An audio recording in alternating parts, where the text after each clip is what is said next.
poco, en estudios urbanos y ambientales otorgados por el Colegio de México. Actualmente es consultor en economía urbana y financiamiento del Lincoln Institute of Land Policy.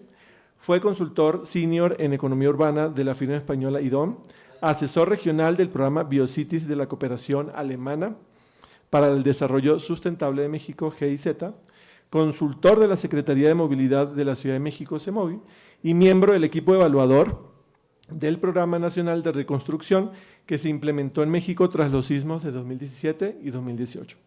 Se enfoca en el diseño y análisis de herramientas para el financiamiento urbano, la construcción de indicadores económicos para la planificación territorial y el análisis inmobiliario. Ha colaborado en proyectos de planeación urbana en México, Perú, El Salvador, Guatemala, Honduras y Cuba. Es miembro de la Asociación Mexicana de Urbanistas y de la Asociación de Egresados de la Facultad de Economía de la UNAM, en donde también ha sido profesor de diversos cursos. Pues primero que nada, Julio César, muchísimas gracias por venir hasta Santa Fe, aquí en hora pico complicada, pero bueno, por aquí estamos. Y bueno, vamos a tener una sesión de más o menos como 45 minutos, una hora de presentación, y luego vamos a tener un espacio de preguntas y comentarios de parte de los asistentes. Y pues nada, pues muchísimas gracias por su presencia y bienvenido de nuevo. Gracias, Carlos. Anímate a aplaudir, no te preocupes. ¿Qué tal? Muy buenos días a todas y a todos. Voy a alejarme un poquito de la mesa, nunca he sido de ser tan cuadrado, creo. A pesar de que soy economista, me gusta un poco romper ciertos esquemas. Me alegra mucho, gracias Ana Paulina y gracias Carlos por la invitación, me alegra mucho estar en la Ibero, en este espacio con ustedes, con gente joven. Yo no tiene tanto tiempo que estuve también en aulas. Afortunadamente, desde que estuve en la licenciatura he tenido la oportunidad de estar vinculado con la academia, la consultoría y la toma de decisiones en la administración pública. Y es un placer, la verdad es que siempre estar en contacto con gente joven, porque de alguna manera, y eso también influyó mucho en mi carrera profesional, el contacto con gente que está en la actividad profesional cuando uno es estudiante contribuye bastante para tu toma de decisión individual de lo que va a ser tu futuro y tu carrera académica. En este caso quiero hablarles un poco de un tema que vincula bastantes aspectos dentro de los estudios urbanos. Yo sé que ustedes son estudiantes de arquitectura, pero que también tienen un enfoque urbano y es indiscutible cuando uno está en la actividad profesional del ámbito urbano encontrarse con una gran proporción de gente que viene de la arquitectura. Son quizá el gremio dominante dentro de la implementación de política pública urbana y también de los estudios urbanos, no solo en México, en América Latina y en general, al menos lo que yo conozco en Europa, en España, en Francia y la mayoría de los países de América Latina son los arquitectos quienes dominan el campo urbano por múltiples aspectos. Yo de lo que voy a hablar son de aspectos económicos asociados con el urbanismo, en particular para el financiamiento de la reconstrucción después de un desastre. Y el caso que explicaré es de la reconstrucción en Ciudad de México después del sismo que ocurrió el 19 de septiembre de 2017. De pronto ustedes estaban justo en esta fase de transición de la preparatoria a la universidad cuando ocurrió este sismo, si no es que estaban en la preparatoria. Sé que lo tienen fresco, si es que la mayoría son de la Ciudad de México. Entonces voy a platicar acerca de este tema. Y antes de comenzar quiero decir, y esto lo digo con certeza, cuando uno habla de desastres, principalmente si ustedes conocen a la población damnificada de manera directa, han de saber que existen varias aristas cuando uno habla de desastres. Es un tema muy sensible que voy a tocar con mucho cuidado. No voy a hablar tanto de los aspectos políticos, del aspecto de la emergencia, de en dónde se ubican los riesgos, no voy a hablar tanto de la vulnerabilidad social y económica, ni del foco internacional que se le dio al desastre y de la ayuda internacional, sino que me voy a enfocar en dos aspectos puntuales, que es la política del suelo asociada con una reconstrucción, en particular de los edificios que se destruyeron en Ciudad de México, y del aspecto financiero, del aspecto de financiamiento para la reconstrucción de esos edificios. ¿Qué ocurrió en México el 19 de septiembre en general, no solo en Ciudad de México? Fue un sismo de 7.1 grados en la escala de Richter. Ocurrió entre los estados de Puebla y Morelos, en el centro de la Ciudad de México, muy cerca de la ciudad más grande del país, a solo 120 kilómetros. De las 32 entidades del país, 9 resultaron gravemente afectadas, una gran proporción de la población nacional estuvo afectada. 700 municipios se ubicaron en una situación de desastre, ustedes lo sabrán. De los 2.500 municipios que hay en nuestro país, 700 declararon una situación de desastre. Hubo cerca de 400 personas que perdieron la vida. Esta no es una cifra cerrada, no se tiene el dato oficial de cuántas personas perdieron la vida, y más de 14 millones de personas resultaron afectadas. Dentro de la población que existe en la zona metropolitana de la Ciudad de México tenemos cerca de 23 millones y al menos 14 resultaron afectadas por algún tipo de aspecto, no solo en su vivienda, sino daños en la infraestructura donde trabajan, etc. En la Ciudad de México, por el número de muertes y la magnitud del daño, no cabe duda que la Ciudad de México fue la entidad más afectada. Aunque hubo grandes afectaciones en otros estados como Oaxaca y Chiapas, la Ciudad de México fue la que tuvo las afectaciones más grandes por el costo económico, por la pérdida de vidas humanas y por la política encaminada para la reconstrucción.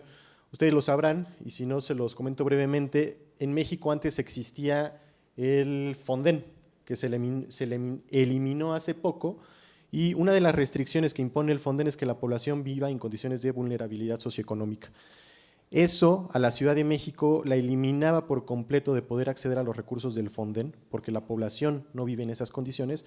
Por lo tanto, la Ciudad de México tenía que ver la manera de reconstruir todos los daños con sus propios recursos. Es decir, no contaba con recursos del gobierno federal, como sí lo tenía Chiapas, Oaxaca, Puebla, Morelos, etc. La magnitud de los daños fue tremenda en hospitales, escuelas, viviendas, mercados públicos, edificios de gobierno, gran parte del patrimonio cultural e histórico de la ciudad, en el sistema de drenaje, carreteras, puentes. Es decir, el impacto fue brutal, no solo fue en las viviendas, fue un impacto generalizado en gran parte de la infraestructura de la Ciudad de México, y de las 16 alcaldías que tiene la Ciudad de México, no hubo una sola que se salvara de tener daños. Es decir, todas las alcaldías de la Ciudad de México tuvieron algún daño. ¿Qué pasaba en términos de la numeralia? Al término del año 2018, 26,000 inmuebles habitacionales se habían detectado como afectados. Según el Centro Nacional de Prevención de Desastres, el costo estimado en México, en el país, era de 80,000 millones de pesos. Para que ustedes se den una idea de la magnitud del daño, el PIB, el Producto Interno Bruto, el indicador base de la actividad económica de una entidad federativa, en Tlaxcala en 2017 fue de 95,000 millones de pesos. Es decir, el costo para la reconstrucción de todos los daños en el país asociados con este desastre era equivalente al Producto Interno Bruto de una de las entidades federativas, la más pequeña del país, pero de esa era la magnitud del desastre. Y en la Ciudad de México aproximadamente el costo estimado en el 2018 era de 43,000 millones de pesos. Solo al 2023, la Ciudad de México ya había destinado 26,000 millones de pesos. ¿Esto qué quiere decir? En economía hay un concepto clave que es el costo de oportunidad. ¿Qué quiere decir el costo de oportunidad? Esto que yo estoy haciendo el día de hoy, la decisión que yo tome el día de hoy, por ejemplo, ustedes al venir a estudiar aquí, ¿qué se están perdiendo? ¿No? Puede ser que se estén perdiendo ir al gimnasio, estar con su familia, con su pareja, y esa decisión es lo que implica un costo de oportunidad. En el caso de la Ciudad de México, el costo de oportunidad es, nosotros tenemos otras demandas que atender de parte de la ciudadanía, como es la infraestructura pública, la vigilancia, abastecer de agua, mantener los parques, el alumbrado, pero tenemos que tomar la decisión de qué hacemos con esos recursos, y se destinaron 26,000 millones de pesos para la reconstrucción hasta el año 2023. ¿Esto qué implica? Un importante monto de recursos que se tienen que destinar a la reconstrucción y no para otras obras. Entonces, de alguna manera hay que pensar cómo se financia una ciudad o cómo se puede financiar una ciudad cuando ocurre un desastre y dadas estas condiciones o esta magnitud del desastre. La concentración de los daños en Ciudad de México, que es algo muy importante que hay que tener en cuenta, es que fue diferenciada, y fue diferenciada según dos aspectos en particular. Según el tipo de daño, es decir, si eran inmuebles que se tenían que rehabilitar o reconstruir por completo, y según el tipo de vivienda dañada. Esto únicamente con relación a la vivienda. Me voy a ir cada vez, como si fuera un embudo, bajando cada vez más. Ahora voy a hablar del caso de las viviendas. Si se pueden dar cuenta, del lado izquierdo lo que tenemos son las casas o las viviendas unifamiliares afectadas, que como pueden ver estuvo distribuido completamente en el territorio de la Ciudad de México, y en el lado derecho tenemos los edificios, que como pueden ver hubo una concentración más específica en la zona central, que principalmente abarca las alcaldías de Coyoacán, Benito Juárez, Miguel Hidalgo y Cuauhtémoc. Esto ya de entrada te da un indicio de cómo podría ser la política pública y si tienes que distinguirla en materia de atención a la vivienda unifamiliar, que son las casas, o si tienes que atender los edificios dañados. No porque una sea más o menos importante que la otra, sino que son condiciones completamente distintas de habitabilidad y que ustedes lo sabrán mejor que yo como arquitectos, el costo de construcción de un edificio comparado con el de una casa unifamiliar es completamente distinto. Acá se puede ver en estos mapas que son similares a los anteriores, ya la distinción entre los edificios, que son los pintados en color rojo, y los que están pintados en color verde, que son las casas. En este caso tenemos los edificios y casas que era necesario rehabilitar, es decir, que únicamente necesitaban un reforzamiento estructural, más no una demolición o una reconstrucción por completo, debido a que esos inmuebles se destruyeron. ¿Cuáles fueron las decisiones y acciones de carácter público que tomó en aquel entonces la autoridad de la Ciudad de México para atender el desastre? Y aquí voy a comentar, aunque no me voy a detener mucho en los aspectos políticos, es importante tener como esta cronología de los hechos. ¿Qué pasó? 19 de septiembre llega el sismo, el siguiente mes inicia el proceso electoral en la Ciudad de México, que es un aspecto súper importante. 3-4 meses después, en diciembre, se publica una primera ley de reconstrucción, cuando entonces gobernaba en Ciudad de México todavía Miguel Ángel Mancera. El jefe de gobierno, en marzo del 2018, renuncia a su cargo como jefe de gobierno. Para julio del 2018 se elige a un nuevo jefe de gobierno. En diciembre del 2018 toma la protesta como nueva jefa de gobierno Claudia Sheinbaum e inmediatamente publica una segunda ley de reconstrucción. Solo un año después, un poco más de un año después de que ocurre el desastre, hubieron cambios políticos significativos y cambios políticos que implicaban una política distinta para la atención de los desastres en este contexto de insuficiencia de recursos públicos que les comento. Se publica un nuevo programa de reconstrucción en febrero del 2017 y… regreso.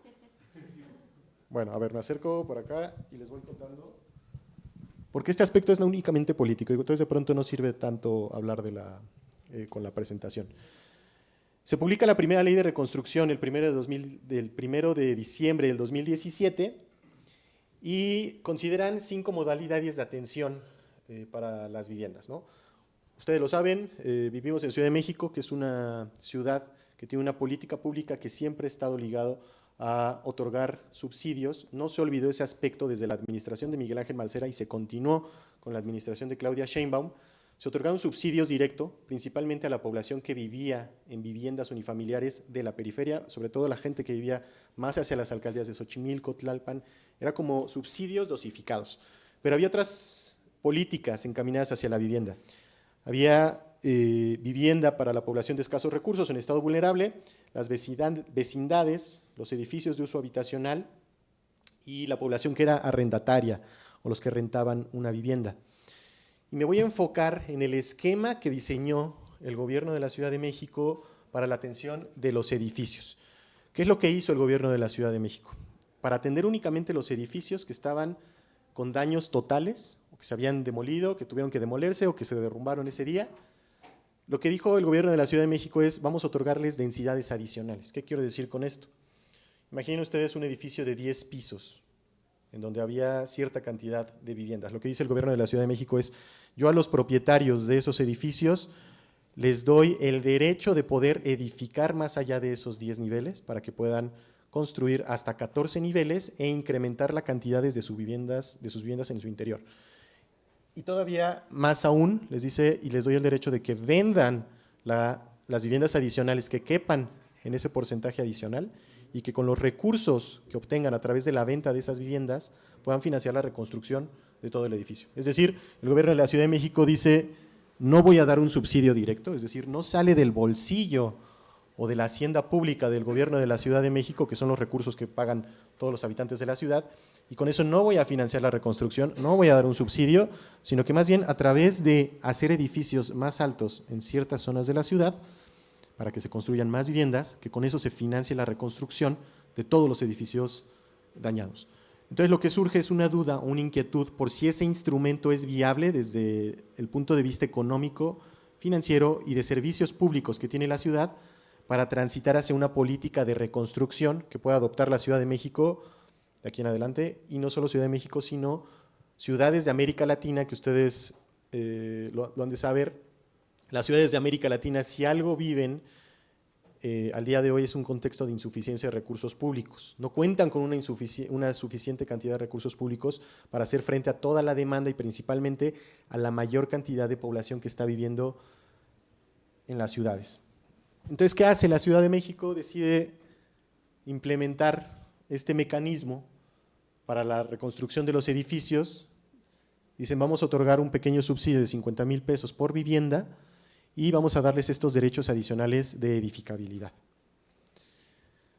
Esta es la política para reconstruir los edificios, que es lo que dice, lo que decía en aquel entonces el gobierno de la Ciudad de México a través de su ley de reconstrucción. Te voy a reconocer a ti como damnificado las características de superficie que tenía tu inmueble original, te otorgo 35% adicional de derechos para reconstruir por encima de lo que marcaba en aquel entonces la zonificación de cada uno de esos polígonos de intervención. Se otorgan facilidades administrativas y se otorga un esquema de transferencia de potencialidad, que este es otro instrumento de política pública muy interesante para toda la gente que se quiera involucrar al desarrollo inmobiliario. No me detengo tanto en lo que es la transferencia de potencialidad, simplemente digo que es una política en donde si tú como propietario de un terreno no tienes la posibilidad de incrementar las densidades, ya sea porque no cuentas con el equipamiento, porque es una zona de protección ambiental, porque es un edificio de patrimonio cultural e histórico, puedes comprar los derechos o vender los derechos para edificar en otro polígono, no necesariamente en tu predio. Es una política que incluso está en la Ciudad de México, muy utilizada en ciudades grandes de América Latina. En Nueva York, por ejemplo, es un instrumento base para controlar las densidades. Entonces reconocen las características originales de los inmuebles y cómo es que funciona, lo que les comento. Si se tiene un edificio dañado antes del 19 de septiembre, se reconocen esas características, pero se incrementa el potencial edificatorio, es decir, tenemos edificios más altos y con más cantidad de vivienda. Eso tiene algunas implicaciones importantes, ¿no? Porque la normativa de los edificios cuando fueron construidos, por ejemplo, en 1970 o 1980, no era tan restrictiva como lo es ahora, en términos de la seguridad estructural, pero también de las alturas. El gobierno de la Ciudad de México se da cuenta de que en esas alturas es donde se encuentra la riqueza principal, una de las riquezas más importantes para controlar no solo la densificación, sino para hacerse de recursos públicos. Y lo que ve en este potencial edificatorio es como una moneda que puede utilizar para que los damnificados cubran la reconstrucción de sus viviendas, nuevamente sin involucrar recursos públicos y sin que los damnificados tengan que cubrir con sus propios recursos la reconstrucción. Entonces, ¿cómo es que funciona? Les dice, si tú tenías este edificio con cierta cantidad de niveles, te otorgo densidades adicionales y además, es algo que no había mencionado, te otorga la posibilidad de que hagas usos comerciales en planta baja, o sea, usos mixtos en esos mismos predios, para que se haga más rentable la venta tanto de las viviendas que tú puedas añadir de manera adicional, como la venta o renta de un local comercial en planta baja y que con eso financies la reconstrucción de todo el edificio.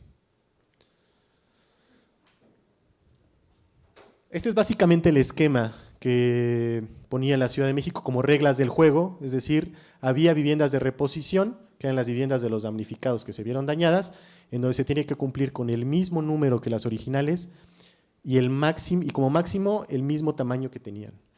Las viviendas adicionales no podían superar un 35% adicional, tampoco se podía superar la superficie construida en un 35% adicional. La cantidad de niveles no podía superar este 35% de densificación adicional, se tenía que dejar como mínimo el área libre que se tenía antes y se podrían incrementar locales comerciales para hacer más rentable la venta. Como ustedes seguramente lo sabrán, cuando uno tiene un edificio de uso mixto, a diferencia de un edificio únicamente de uso habitacional, normalmente tiende a ser más rentable como modelo de negocio inmobiliario. Y eso es lo que se da cuenta el gobierno de la Ciudad de México. Dice, bueno, pues de pronto aquí es donde podemos encontrar una fuente de recursos para el financiamiento. Aquí me doy me voy rápido. Este es básicamente cómo explicaba el gobierno de la Ciudad de México cómo funcionaba este esquema. Se hacen corridas financieras y ustedes van a tener más acercamiento cada vez con esquemas de construcción. Y cuando uno hace una corrida financiera para estimar la rentabilidad de un proyecto inmobiliario, tiene que hacer una corrida para estimar si ese proyecto inmobiliario va a ser viable o no es viable, es decir, si vas o no vas para la construcción de ese edificio. Entonces, se tenía que hacer una corrida para ver si la cantidad de viviendas adicionales que se iban a construir, por ejemplo, en este caso, partiendo de un supuesto de un edificio de 20 departamentos, cada uno de 85 metros cuadrados, un total de 1.700 metros cuadrados construidos, ellos pueden construir 7 viviendas adicionales, cada una de 85 metros cuadrados, y se consideran en este caso mejores acabados o acabados de semilujo para las ventas que se van a hacer de estas viviendas.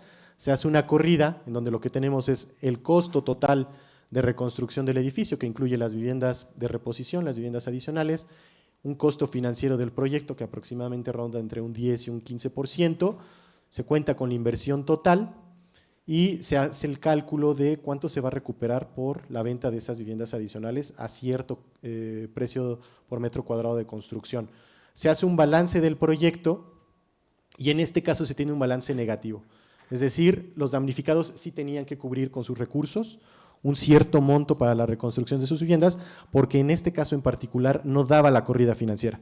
Entonces, ¿qué es lo que ocurre? Que los damnificados mismos tienen que hacer en conjunto con un proyectista, un arquitecto proyectista y un constructor, de alguna manera hacer cuadrar los números, ¿no? Ya sea hacer viviendas, más cantidad de viviendas o mejores acabados para que este balance pudiera dar cero. Es decir, que efectivamente los damnificados no tuvieran que cubrir con sus recursos, ni que el gobierno de la Ciudad de México tuviera que involucrar recursos públicos para la reconstrucción de esos edificios. En eso consistía la primera ley de reconstrucción para los edificios destruidos. Y esta política que de pronto yo les puedo platicar que puede parecer interesante o que puede parecer viable desde un punto de vista financiero, comienza a tener un rechazo por parte de la misma población, por parte de los mismos damnificados. Se dan cuenta de que esto los coloca en una situación de vulnerabilidad. ¿Por qué? Porque finalmente, si ustedes, como repito, si ustedes se van acercando más a cómo funciona un esquema constructivo dentro del desarrollo inmobiliario, necesitas siempre recursos iniciales para iniciar las obras de construcción.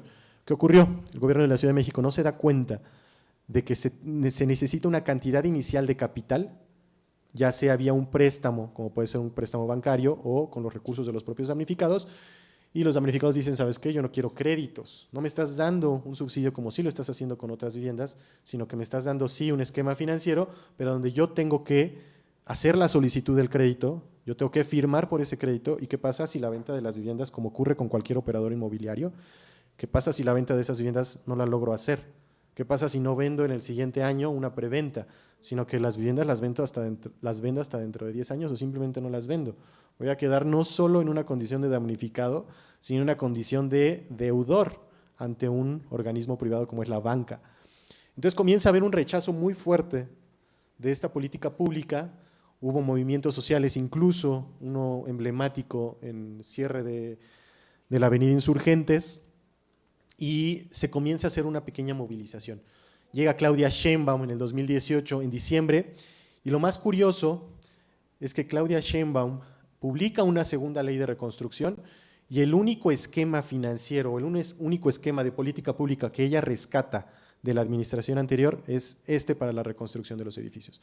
De todas las políticas que estaban consideradas en la primera ley de reconstrucción bajo la administración de Miguel Ángel Mancera, la única que dice Claudia Sheinbaum vamos a rescatar es el esquema para la reconstrucción de los edificios. Pero dice, ok, ya vimos que ese esquema tuvo algunos inconvenientes, por parte de la población se rechazó incluso esa política de manera inicial. ¿Qué es lo que tenemos que hacer para modificarla, mejorarla y que esta política se conserve?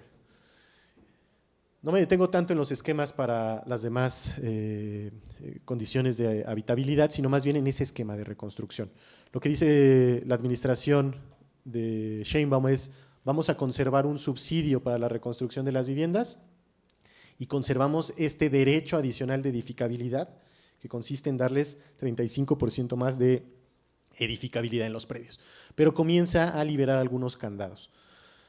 Se dan cuenta, por ejemplo, de que no solo es importante considerar más cantidad de viviendas, un 35% adicional, sino que por un esquema de rentabilidad inmobiliario puede ser viable, y eso tiene que ver también con las condiciones de cambio que están habiendo en el sector inmobiliario de Ciudad de México, que se puedan incorporar no solo un límite de 35% más de viviendas, sino que puede romper ese 35% en la cantidad de viviendas, haciendo viviendas un poco más pequeñas. Si antes podían ser viviendas de 90 metros cuadrados, ahora también, por condiciones de que hay gente que vive en un departamento únicamente de manera unilateral o pueden vivir en pareja, pero ya no son familias tan grandes. Entonces se dan cuenta de que de pronto pueden caber más viviendas en ese 35% adicional.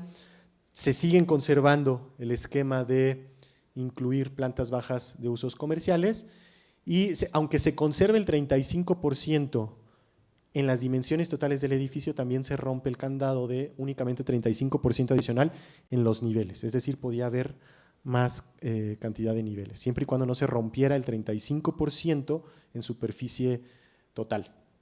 Hay algunas diferencias entre ambas leyes que son muy importantes para todo aquel que le interese dentro de la arquitectura, la política pública urbana, y que esto es lo que marca una gran distinción entre ambas leyes, la primera y la segunda ley de reconstrucción. Por un lado, el financiamiento inicial de la reconstrucción. Lo que hace el gobierno de la Ciudad de México en la segunda administración es: vamos a poner recursos públicos, los vamos a poner en un fondo revolvente que funciona como un fideicomiso. ¿Cómo funciona un fideicomiso? Hay recursos que de esa bolsa se pueden destinar para ciertos proyectos, pero que de alguna manera se tiene que tener un control. Y en este caso en particular es un fideicomiso revolvente. ¿Qué quiere decir? El gobierno de la Ciudad de México pone los recursos iniciales para la reconstrucción, inicia la reconstrucción de un edificio, se hace la preventa y la venta de las viviendas, y los recursos finales que se obtengan de esa operación inmobiliaria regresan al fideicomiso, y de ese fideicomiso se van destinando a la reconstrucción de otros edificios. Es decir, el gobierno pone los recursos iniciales, pero no se van a fondo perdido, sino que regresan al fideicomiso y que con eso se comiencen a activar la reconstrucción de otros edificios. La expropiación por causa de utilidad pública. Durante la primera ley de reconstrucción, por ejemplo, se dieron cuenta de que la expropiación es una condición inevitable. ¿Por qué? En la Ciudad de México, y no solo en la Ciudad de México, sino en gran parte del país, gran parte de la población no cuenta con la acreditación legal de la propiedad, es decir, aunque habitan ahí, puede ser que sean viviendas heredadas, viviendas que compraron y que nunca se acercaron con un notario para acreditar la vivienda y obtener las escrituras, y la expropiación llega como una palanca que funciona de tal manera que la autoridad pública expropia las viviendas por causa de utilidad pública. Cuando ocurre la reconstrucción del edificio, lo que hace es restituir de manera directa cada una de esas viviendas. Eso no estaba considerado en la primera ley. En la administración de Claudia Sheinbaum se mete una política de expropiación que es súper sensible, porque no es fácil explicarle a un damnificado que perdió su vivienda que además le vas a expropiar esa vivienda y después restituírselas.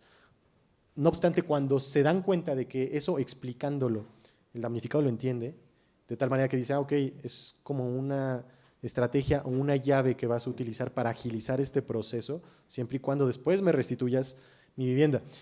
Que hay que mencionar este aspecto que es muy importante. Es una vivienda que no es como la que tenían antes. Antes tenían un edificio o vivían en un edificio o en un departamento de un edificio que fue construido con las condiciones de 1970, 1980, con aquel código estructural, y que ahora van a vivir en una vivienda más nueva con un código estructural mejor, con distintos materiales, y en donde ellos pueden de alguna manera involucrarse en decir cómo quiero que sean estos espacios, ¿no?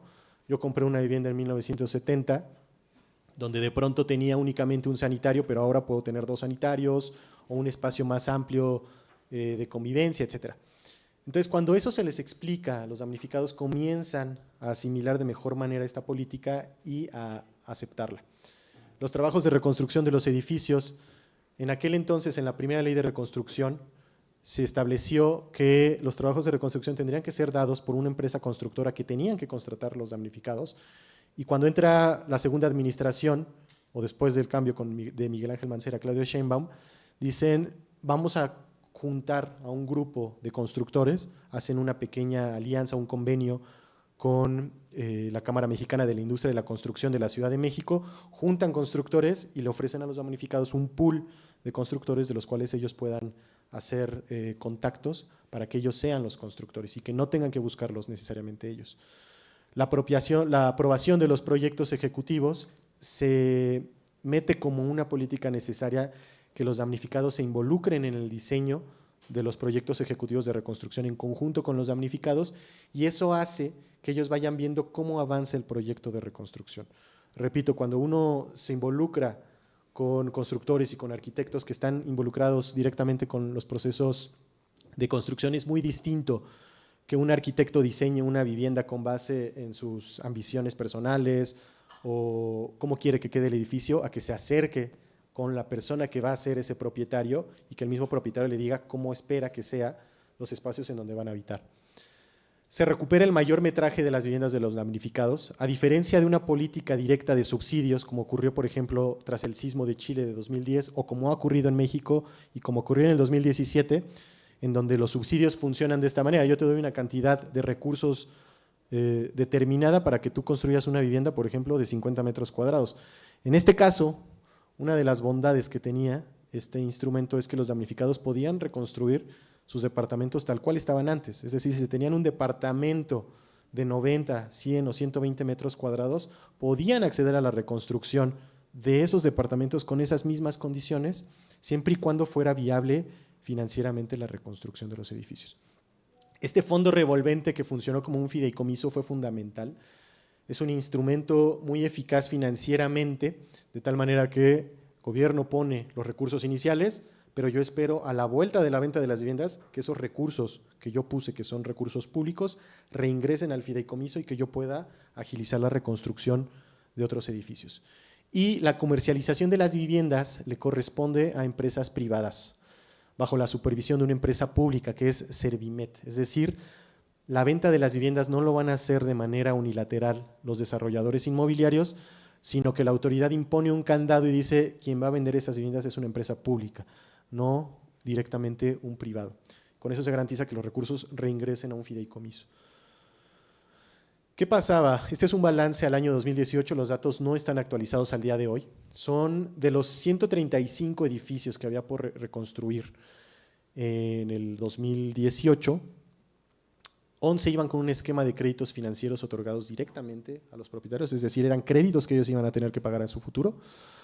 26 iban con una fundación privada, que es la fundación de Carlos Slim, en donde pasa este esquema que yo les digo. Son donativos, pero te doy un donativo te doy un edificio en donde las condiciones de habitabilidad y las dimensiones de las viviendas van a ser todas parejas. Si ustedes ven los edificios, son igualitos. Todas las viviendas son de 60, 70 metros cuadrados y no se incluye esta posibilidad de hacer una diversificación de cómo eran los productos inmobiliarios.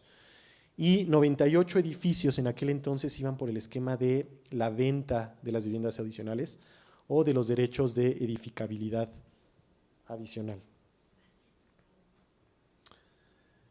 Acá tomo como caso el de Pacífico 223, es un predio ubicado en la alcaldía de Coyoacán, es un predio bastante interesante, fue el primer edificio que logró avanzar con este esquema de reconstrucción. Ellos son los damnificados, es gente real. Cuando yo tuve acercamiento con todos los damnificados, la verdad es que te cambia mucho la perspectiva, no solo de la política pública, sino también de cómo es el desarrollo inmobiliario y cómo el desarrollo inmobiliario también puede tener un enfoque social, no únicamente de rentabilidad financiera. Con los recursos derivados del potencial adicional, se logró financiar entre el 70 y el 80% del costo total de las obras de reconstrucción de ese edificio. Este es el render final de cómo quedaron los edificios tras la reconstrucción. Y ya me voy acercando a la parte final para explicar qué es este instrumento, en qué consiste, o sea, más allá de hablar de redensificación, de una política pública, de otorgar bienes adicionales, otorgarle ya en un ámbito académico en qué consiste este instrumento, qué implicaciones tiene, que ya las he ido anticipando. Esto básicamente ya existe en la legislación, esto no es nuevo. Hay una política de densificación que se utiliza en Ciudad de México y otras ciudades de América Latina, que son los derechos adicionales de edificabilidad. Como también lo mencioné en su momento, existe algo que se llama transferencia de potencialidad de los derechos de construcción. Esto está en la legislación de la Ciudad de México y lo que consiste este instrumento, que es urbanístico, ya no para reconstrucción, es normalmente cuando un propietario o un desarrollador está interesado en construir más unidades o densificar más allá un predio para obtener una rentabilidad mayor, normalmente los códigos fiscales de las ciudades consideran que se pueden vender densidades adicionales. No obstante, en Ciudad de México, por ejemplo, la venta de esas densidades adicionales son muy bajas e incluso no fueron considerados desde hace varios años. Ustedes lo saben, Santa Fe, por ejemplo, antes era un basurero, en 1950, 1970. ¿Por qué Santa Fe tiene un valor del suelo tan alto? ¿Qué pasó? ¿Qué es lo que ocurrió? En aquel entonces se otorgaron incluso para la construcción de la Ibero la donación de los terrenos. Pero ¿por qué tenemos tan altas densidades en Santa Fe? ¿Por qué no tan altas densidades en Azcapotzalco? ¿O por qué no tan altas densidades en Coyoacán? De alguna manera es una política pública que los derechos adicionales de edificabilidad sirven para controlar esas altas densidades, sí y solo sí esa venta ocurre y no se regalan las densidades adicionales. ¿Qué factores determinan el valor del suelo? Acá, por ejemplo, esta es la ciudad de Lima. Yo tuve la oportunidad de trabajar allá 2 años, hace un tiempo. Si ustedes se dan cuenta, este es el frente al mar. Esta es una de las zonas de mayor plusvalía o de mayor valor del suelo en la ciudad de Lima. La ciudad de Lima está, la mayor parte está a nivel del mar. Estos son los distritos o lo que son los municipios en México. Este es el distrito de Miraflores, por acá está San Isidro, más para acá está Barranco. Este es uno de los centros comerciales de mayor valor en Lima, que está ubicado frente tiene vista al mar directo, tiene aquí un pequeño risco, te puedes parar, caminar, y el valor del suelo en esta zona es altísimo. Si ustedes se pueden dar cuenta, aquí encontramos edificios de muy alta densidad, como los encontramos en Santa Fe. Pero si nos acercamos más hacia el norte de la ciudad, no tan alejado de esto, estoy hablando de cerca de 5 a 7 kilómetros de esta zona, nos encontramos igual frente al mar, pero con predios con nada de densidad. Esta es vivienda súper precaria, en donde no se ha podido densificar. Y mi pregunta aquí es, ¿qué es lo que hace que el valor del suelo y el atractivo por edificar sea tan alto en una zona y 5 kilómetros más adelante nos encontremos con esto? ¿Por qué Santa Fe en 1980 comienza a tener un crecimiento y un auge y al día de hoy nos encontramos los precios del suelo tan altos a diferencia de otras localidades? Cuando antes, cuando era un basurero, el precio del suelo que tenía Santa Fe era bajísimo. Este es, por ejemplo, también en Perú, este es un mapa de calor de los precios por metro cuadrado de terreno, los colores rojos son los precios más altos, y esto también lo podemos acercar con una política, por ejemplo, de movilidad.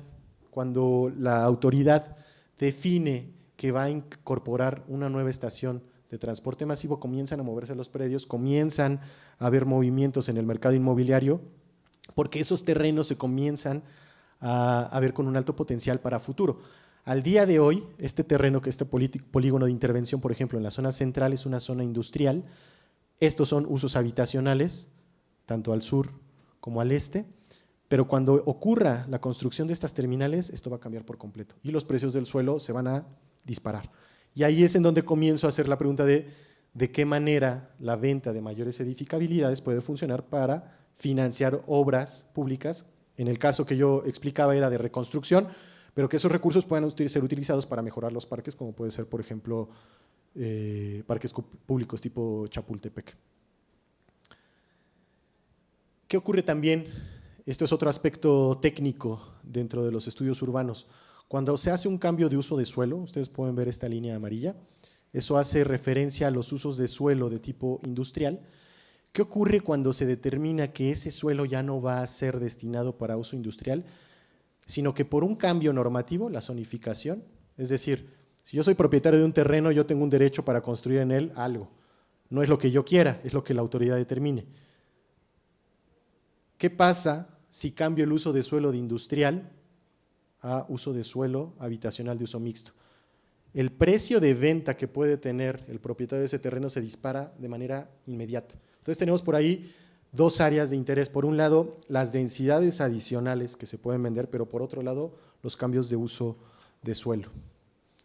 Repito acá, si ustedes se van acercando cada vez más al sector de la construcción y de desarrollo inmobiliario, se van a dar cuenta de que quienes mejor conocen cuándo se van a tomar las decisiones de política pública de cambio de uso de suelo son los desarrolladores inmobiliarios. Son quienes están siempre vigilando en qué momento se modifican las zonificaciones, porque si en un momento yo puedo construir únicamente una vivienda de 5 niveles y de repente cambia la zonificación y voy a poder construir edificios de 10 o 12 niveles, a quienes más les interesa es a los desarrolladores.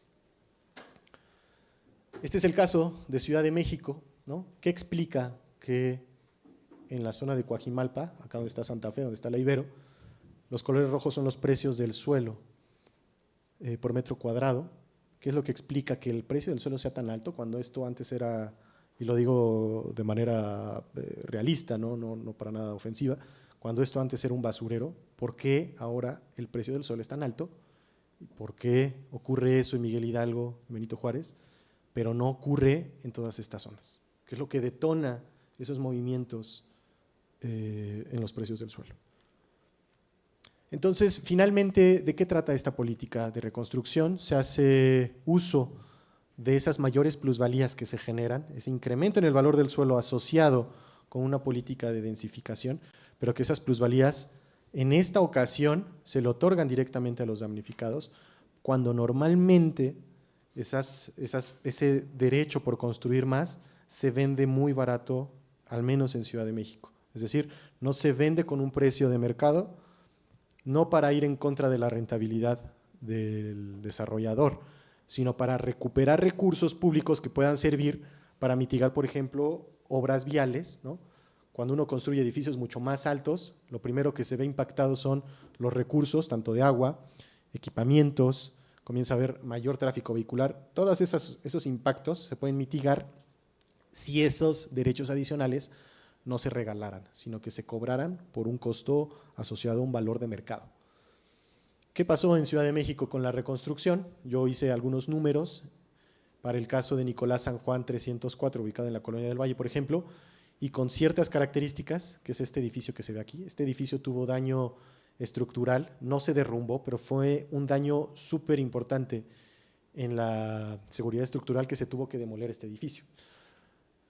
Acá yo hice algunas estimaciones para ver cuántos departamentos se tendrían que incorporar en ese predio, y lo que ocurre es que en ese caso en específico era una rentabilidad bastante considerable, en donde se obtenían recursos no solo para la reconstrucción de los edificios, sino una ganancia, que esa ganancia iba a ir a dar directamente al fideicomiso para la reconstrucción, que iba a ser utilizado para financiar las obras de reconstrucción de otros edificios.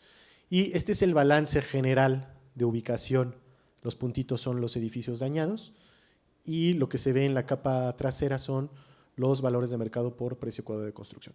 En este caso, como se puede ver, la mayor parte de los edificios estaban ubicados en zonas en donde el valor de mercado para la venta futura de esas viviendas era considerablemente alto. Era al menos mayor al promedio de la Ciudad de México.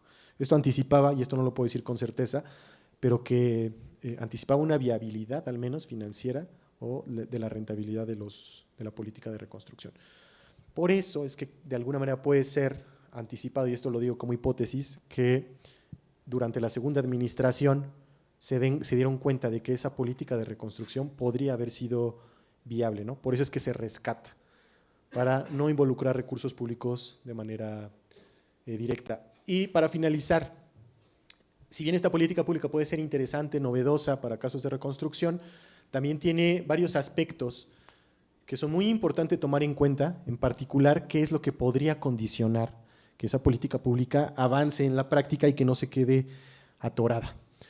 Y hay varios aspectos. Hay condicionantes de carácter social, condicionantes de carácter técnico, jurídico, económico y político.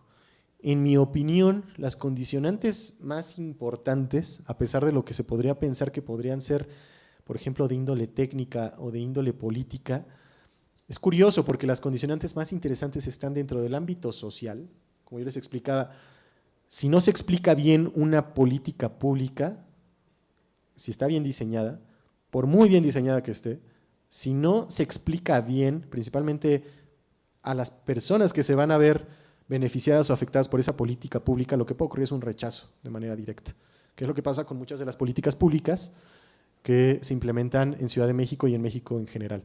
Y las condicionantes de carácter económico, es decir, en dónde están ubicados, en este caso en particular, esos edificios, si es viable reconstruir ahí o no. Por ejemplo, no es lo mismo reconstruir cerca a la villa que reconstruir en la Benito Juárez, y mucho menos reconstruir en Santa Fe que reconstruir, por ejemplo, en Ecatepec o en Ciudad Neza. Entonces, dependiendo de en dónde estén ubicados y cómo sea el valor, en este caso de los bienes inmuebles, es que esta política podría avanzar o detenerse.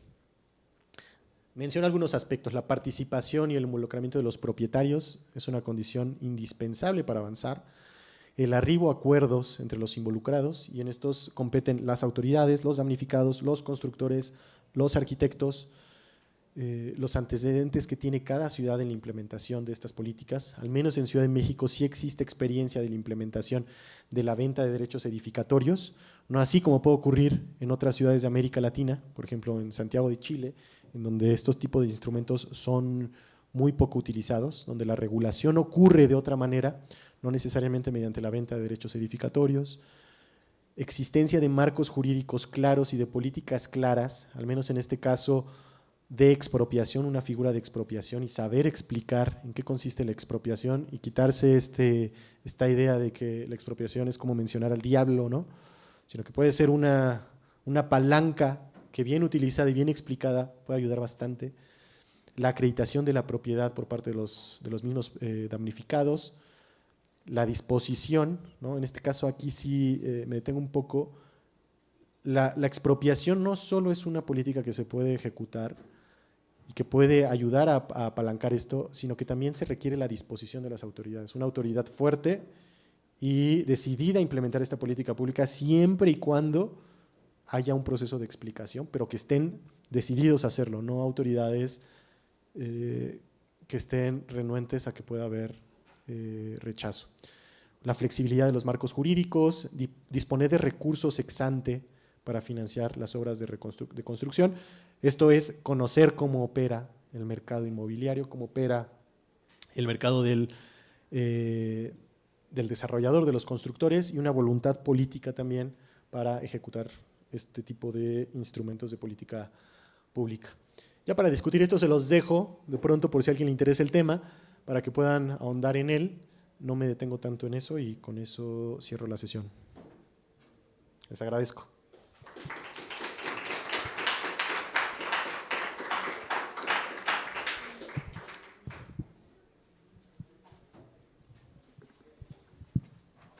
Muchísimas gracias, Julio. Y bueno, entonces vamos a abrir un espacio para preguntas, comentarios. Y podemos hacer como la vez pasada, que vamos pasando el micrófono, como estamos también haciendo grabación y videotransmisión. Y quien esté interesado o interesada, por favor, levante la mano para acercarles el micrófono como tal. ¿Sí?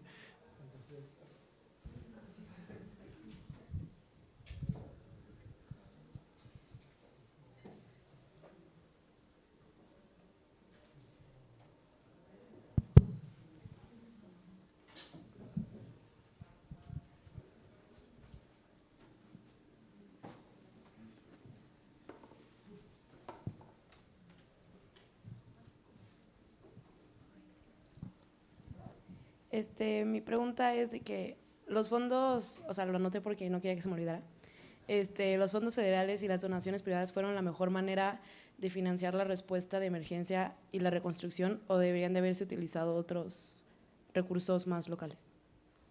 Uy, mira, es muy interesante eso, porque te lo voy a decir de manera franca y en la experiencia que yo tengo en casos de reconstrucción. que no he estado dentro de la toma de decisiones, pero sí lo he estudiado bastante. No hay recursos públicos que alcancen para la reconstrucción en ninguna ciudad. O sea, ni siquiera en Japón, después del tsunami y el sismo de 2010, tuvieron los recursos suficientes para hacer frente a esto. Japón, por ejemplo, hace uso de otro instrumento que no lo mencioné, pero que es un instrumento muy novedoso, que también funciona con operación inmobiliaria, que se llama reajuste de suelo. Ese para mí es el instrumento madre de las operaciones inmobiliarias de gran escala.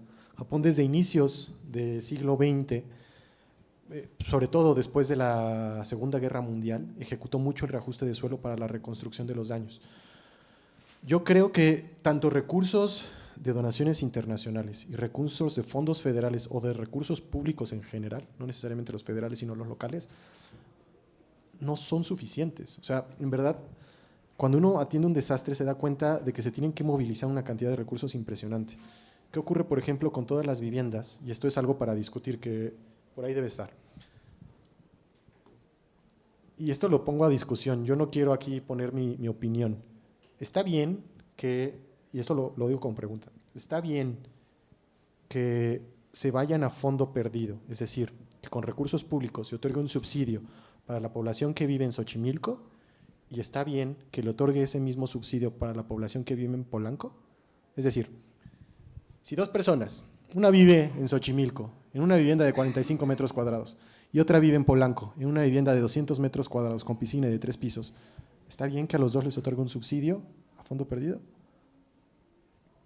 ¿Está bien? O sea, ¿hay recursos públicos suficientes para financiar eso? ¿Le doy un subsidio al que vive solo en Xochimilco? ¿Le doy un subsidio a ambos? ¿A quién le doy un subsidio? No hay recursos públicos para financiar. Normalmente cuando se habla de desastres a gran escala, no hay recursos públicos que alcancen. Y cualquier autoridad que se vea enfrascada en la reconstrucción tiene que ver la manera no solo de apretarse el bolsillo, sino de obtener más recursos. Los recursos internacionales normalmente lo que atienden son las emergencias, movilizar recursos para que la gente pueda pasarse la gente afectada, los damnificados puedan pasar a vivir en un espacio temporal, movilizar recursos para comida, transporte de materiales. Los recursos de donaciones internacionales funcionan principalmente para la fase inmediata de emergencia, pero no para fase de reconstrucción. Otro aspecto súper importante es que la reconstrucción no ocurre de un año a otro, en ningún caso. Y yo no defiendo a ninguna de las dos autoridades del gobierno de la Ciudad de México, ni la de Mancera ni la de Claudia Sheinbaum, pero te puedo decir que la reconstrucción desde 2017 para acá, si tú la comparas con casos internacionales como en Chile y en Japón siguen reconstruyendo los daños cuando el tsunami pasó en 2010, 2011. Estamos en el 2024, han pasado 13, 14 años y siguen en proceso de reconstrucción. O sea, imagínate el monto de recursos que tienes que proyectar a futuro para reconstruir los daños. En Ciudad de México son 7 años, todavía nos faltan, ¿eh? O sea, no va a acabar esta administración diciendo que ya terminó la reconstrucción de los daños. Eso es imposible. Y no hay recursos públicos para atender los daños de toda la población afectada.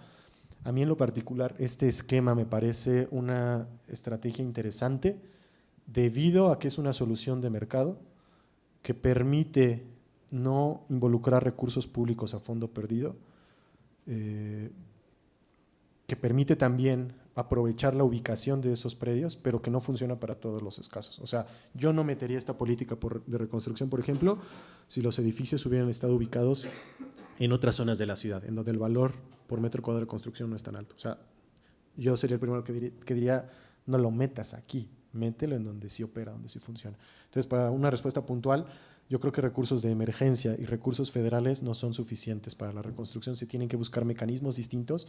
Al menos en el caso de Ciudad de México y ciudades mexicanas, hay una gran ausencia de hacer uso de los seguros para las viviendas, así como la mayoría de la gente que tiene automóvil tiene un seguro.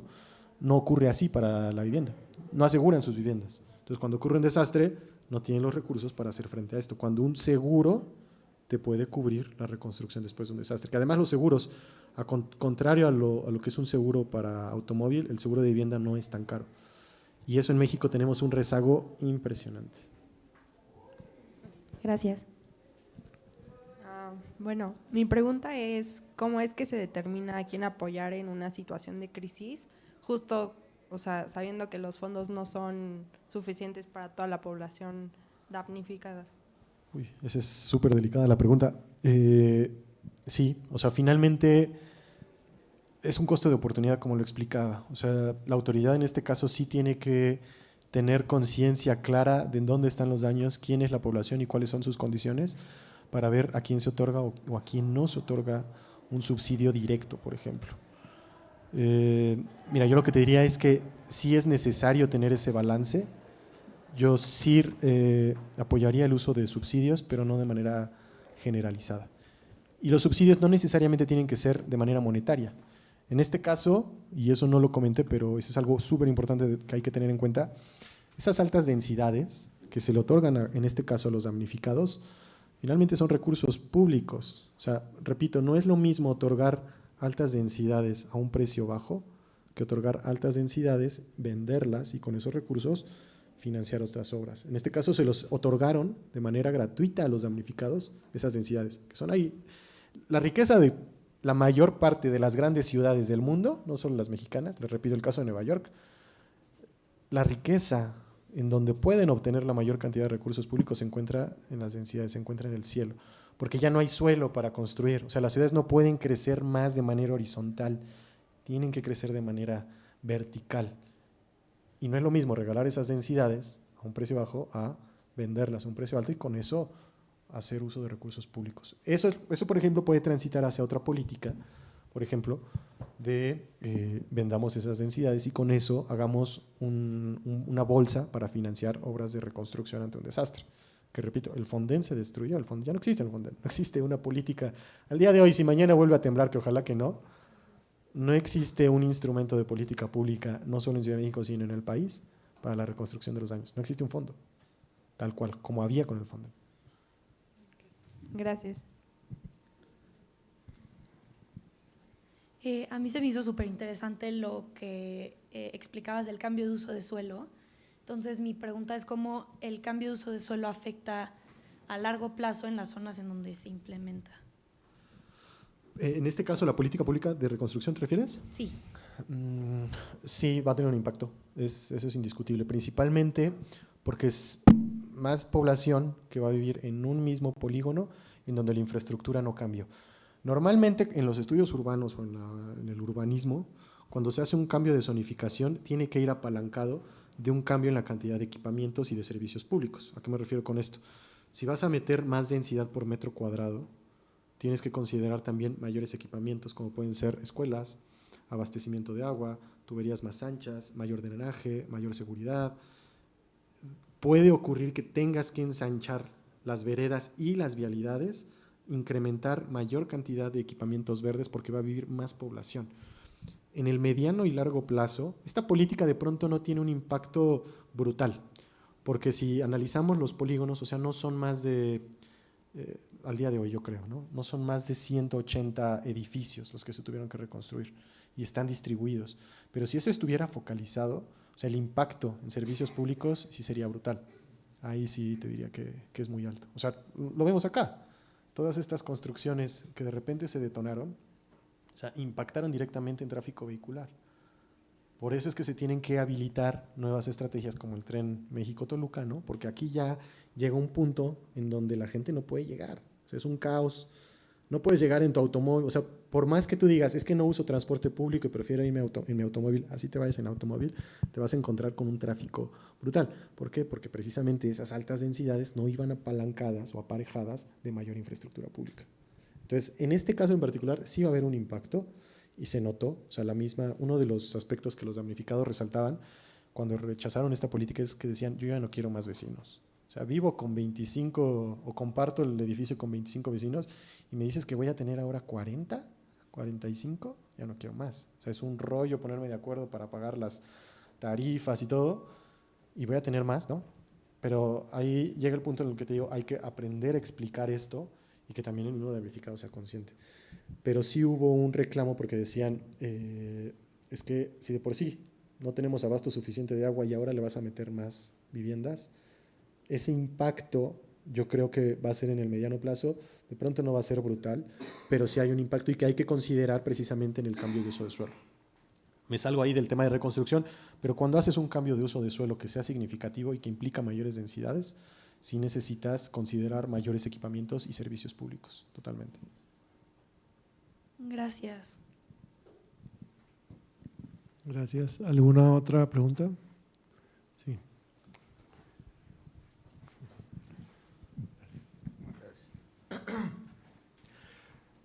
A ver, yo tengo una pregunta sobre, no estoy tan informado sobre esto último que pasó en Acapulco, pero quería saber si, como qué políticas de reconstrucción se están usando en este momento para los damnificados, porque entiendo que un hotel pues puede pagar su reconstrucción, pero las personas que en verdad lo necesitan, no sé qué políticas está aplicando el gobierno, y también me gustaría saber tu opinión sobre si crees que algo como esto podría funcionar para allá o qué podría funcionar en ese aspecto, en ese caso.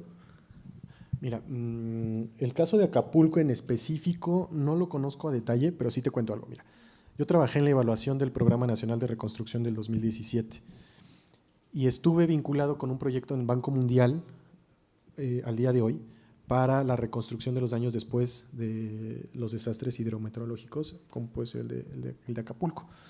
¿Y qué pasó? En el 2017 la política de reconstrucción nacional, ya olvidémonos de la de Ciudad de México, un poco por ahora, consideraba subsidios directos.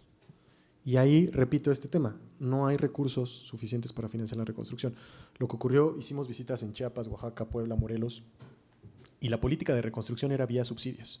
Se les otorgaba a los damnificados, primero mediante el Fonden, se elimina el Fonden en la administración de Obrador.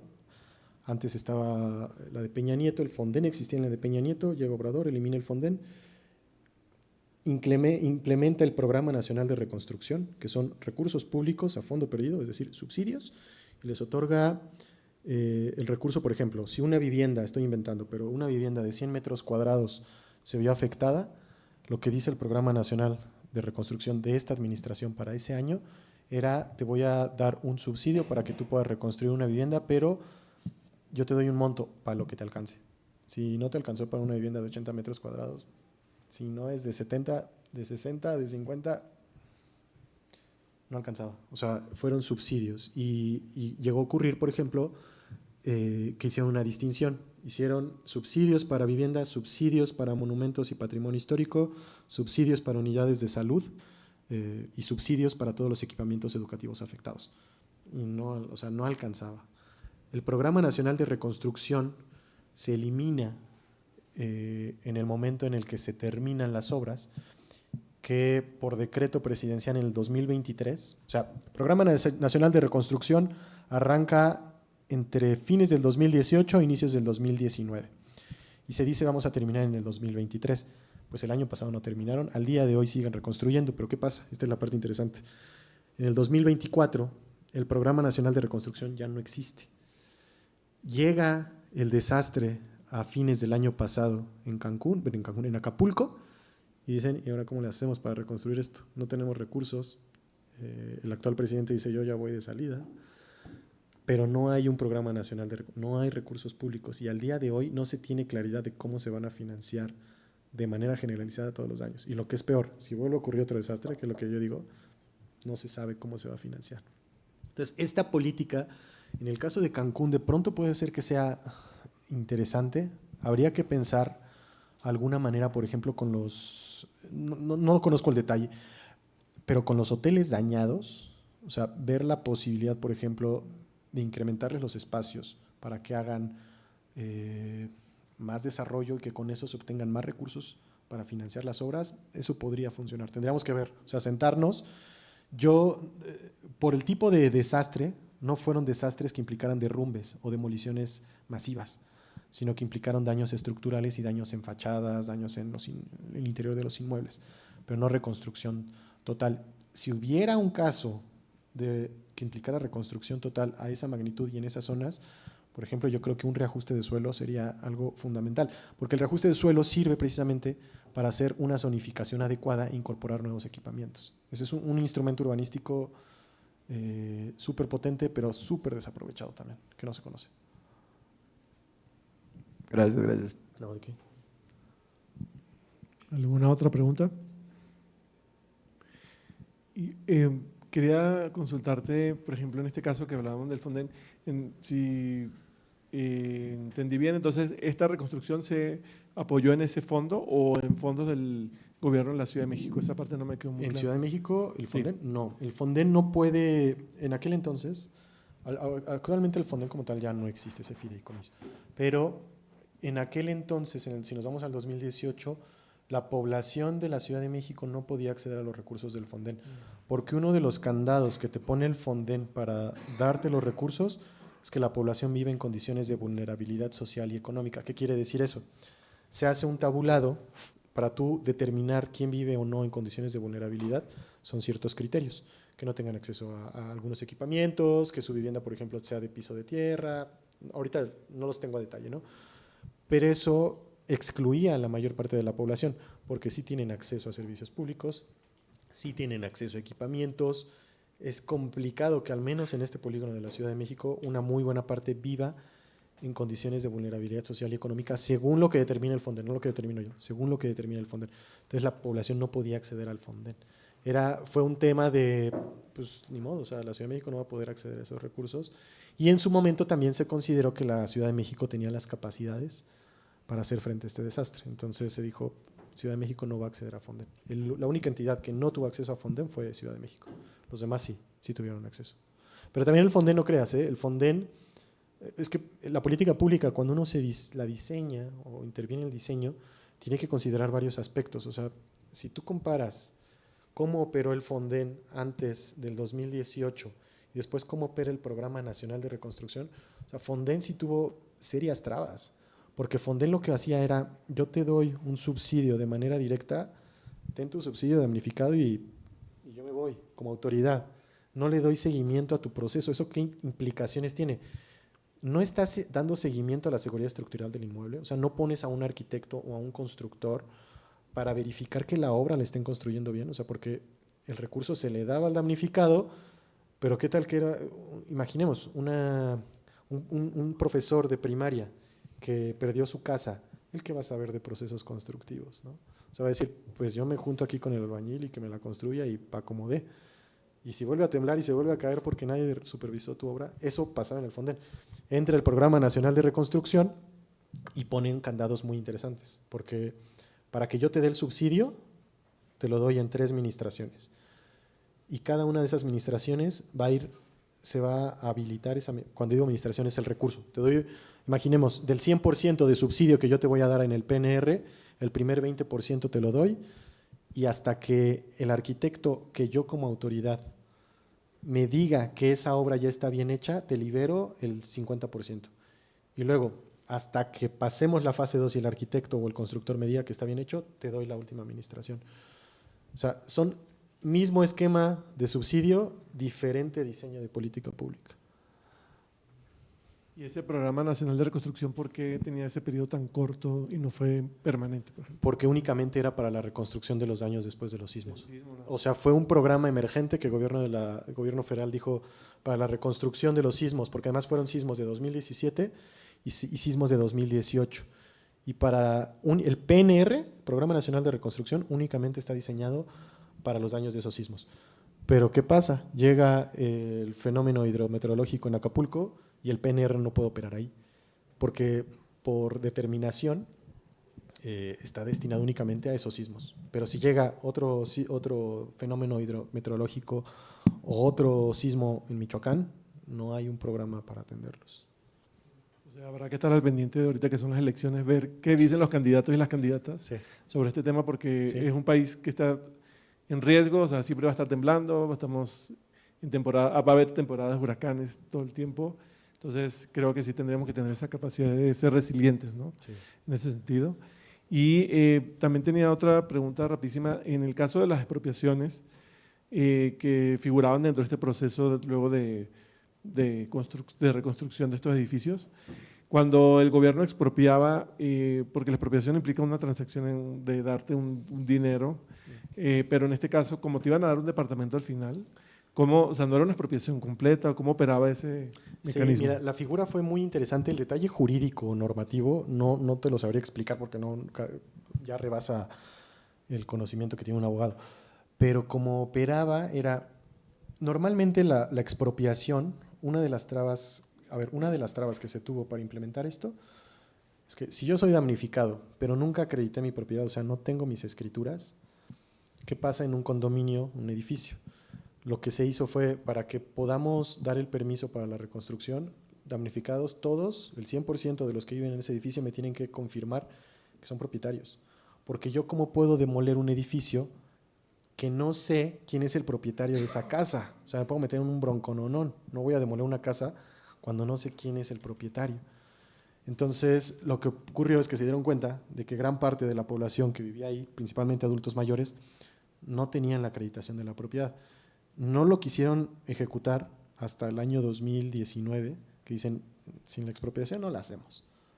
Y lo que hacen es, incluso salió en la Gaceta Oficial de la Ciudad de México, se determinó que se iban a expropiar por causa de utilidad pública esos bienes inmuebles, y lo que se hace es, yo te expropio de manera temporal esta vivienda, no te doy un recurso económico, no te compro la vivienda, sino, o sea, no sé la figura jurídica específica, pero hacemos la firma de los documentos de tal manera que yo, al momento en el que se reconstruya todo el edificio, te restituyo la vivienda y te doy las escrituras de tu nueva vivienda. O sea, fue ahí un tema. Tendríamos que verificar cómo. Pero una alternativa interesante Sí, que bastante. sirvió para destrabar el proceso, Sí, ¿no? un montón. Muchísimas gracias. No, ¿de ¿Alguna pregunta adicional? ¿Otra? Bueno, entonces, si no hubiera más que consultar, quisiera, en nombre del Departamento de Arquitectura, Urbanismo e Ingeniería Civil, otorgarte un reconocimiento por haber invertido esta conferencia el día de hoy. Bueno, y esperamos que puedas seguir acompañándonos en próximas oportunidades. Gracias, Carlos. Muchísimas gracias. Gracias a todas y todos.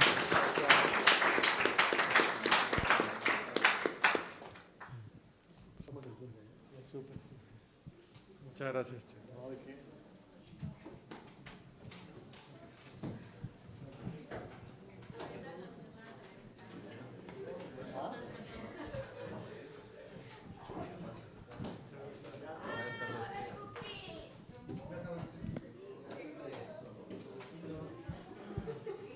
Mira, Carlos, te devuelvo esto. Sí.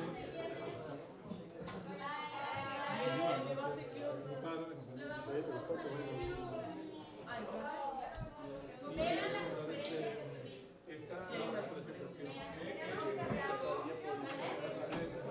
Se la mandé a... Sí, sin problema, compártela.